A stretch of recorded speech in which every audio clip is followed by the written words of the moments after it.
1978, a janitor working the night shift at the National Archives in Washington, D.C., opened a rusted metal drawer that was never listed on any inventory. Inside were three things: a blood-stained map of the eastern United States dated 1863, a leather-bound diary written in flawless English but signed in Bengali, and a single photograph of a man standing behind President Abraham Lincoln. The man in the photograph had been deliberately scratched out. For over a century, American history insisted he never existed, but he did. And without him, the United States of America would not be what it is today. He was born in 1829 in a village that no longer exists on any modern map, somewhere between the shifting borders of the British East India Company's Bengal presidency. His birth name was Ishan Mukherjee, though no American record would ever preserve it. His father was a Sanskrit scholar forced into the company's payroll as a clerk.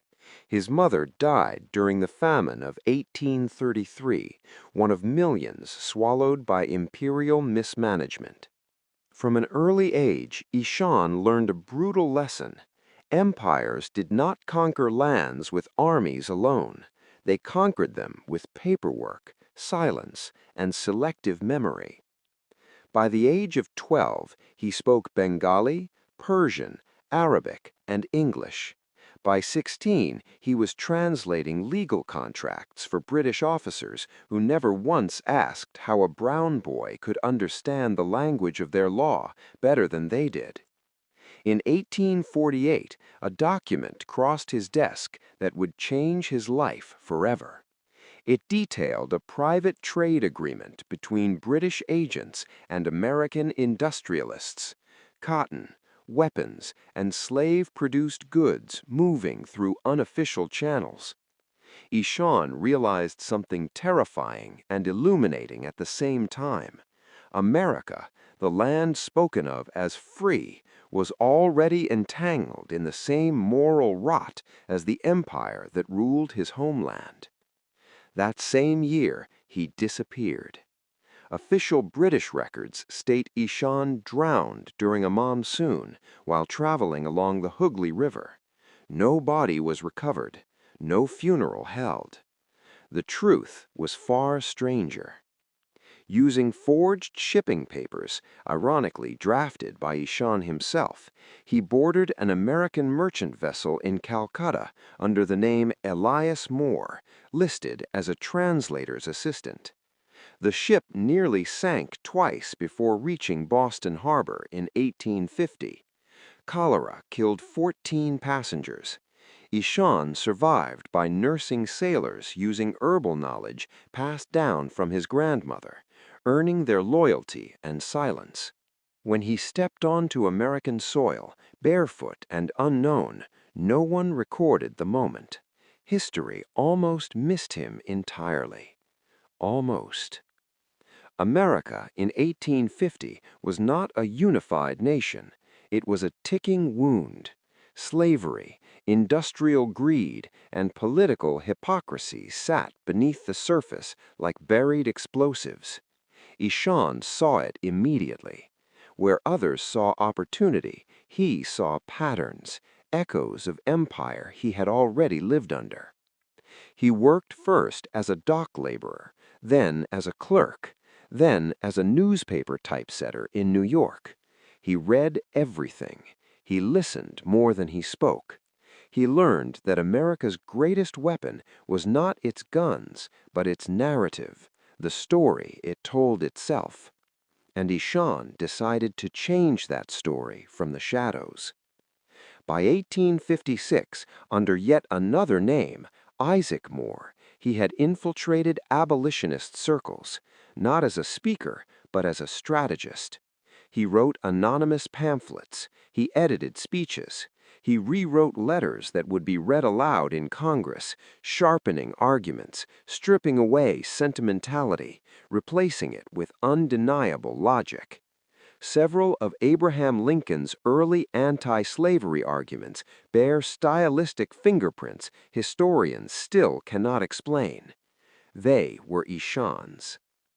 When the Civil War erupted in 1861, Ishan was already embedded where the Union needed him most: intelligence. Officially, the Union Army did not employ foreign-born civilian intelligence analysts with no military rank. Unofficially, they employed Ishan constantly. He mapped Confederate supply routes using trade patterns he had learned under the British Empire. He predicted troop movements by tracking cotton exports. He decoded Southern communications by identifying linguistic habits unique to American regional dialects, something native analysts consistently missed. In 1863, he uncovered a classified betrayal.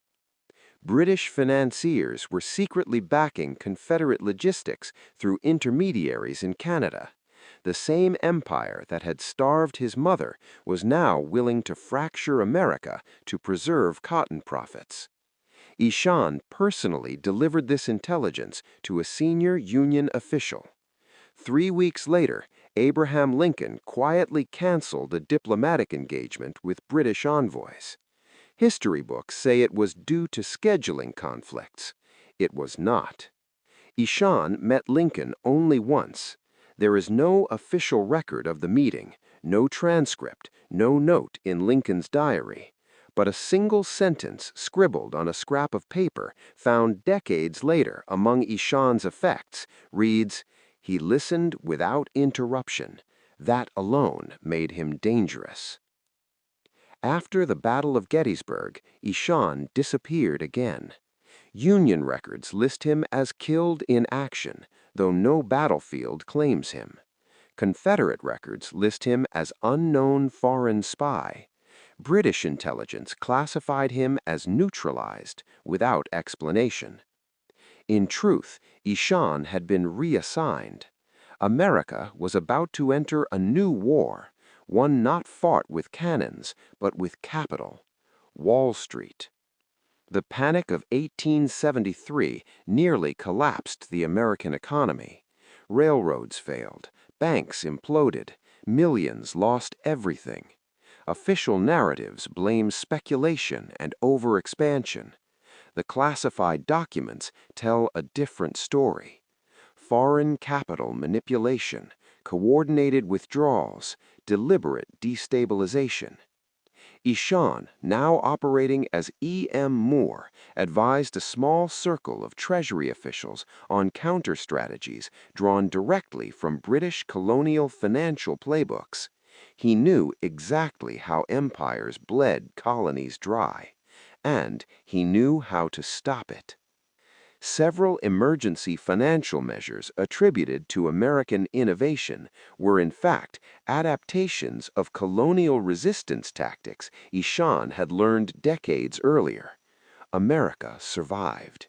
Ishan was erased. In 1891, an elderly man matching Ishan's description died in a boarding house in Baltimore. His death certificate lists him as unmarried, no known relatives. They were wrong.